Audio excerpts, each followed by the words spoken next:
Hello, welcome to Pastor Jerome TV. I'm your host, Pastor Jerome Davison. I want to just drop something off with you today on my way home from work and getting ready for my son's graduation. He's graduating high school. I'm excited about that. I'm thankful to God for that. But I want to just get your attention on Genesis chapter 3 real quick. And I want to talk about how Jesus reversed the curse. Genesis chapter 3, starting at verse 1. The Bible highlights the serpent, how that he was more subtle than any beast of the field. And he was more creative, more subtle, more wise than any beast that the Lord God had created. That serpent turned out to be the instrument of Satan. He was the instrument that Satan used to speak through. And you'll wonder why. For years I wondered why, God ended up cursing him and making him lose his legs and cursing him to crawl on the ground. Well, quite frankly, it's because the enemy or the animal allowed Satan permission to use his body. Therefore, God cursed him. But I hear people all the time when they teaching on this Genesis chapter 3, when it comes to the man and the woman and the serpent, they always lay all the blame at the feet of the man. But when you look at Genesis chapter 3 very, very closely, you'll see that God asked Adam a question. He asked him why he did it. Then he went from there. He asked Eve a question. But when he gets to the serpent, he didn't ask him a question. And when God asks a question, it's always really not to get information, but it's for redemption purposes.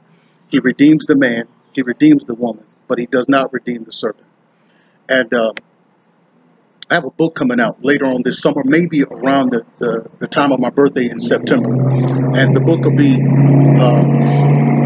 I'll have most of my teaching from Genesis chapter 3. It's going to be very, very informative. It's going to be some information that you have not seen.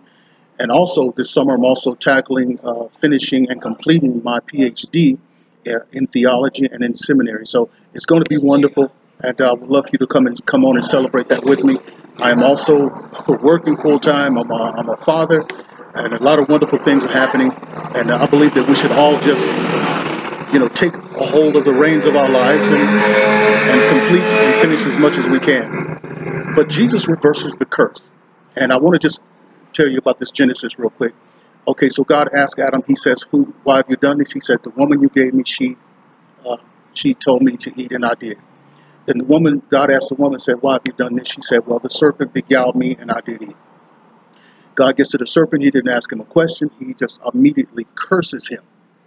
And then he comes back and he tells the woman that I'm going to greatly multiply you in childbirth, much pain.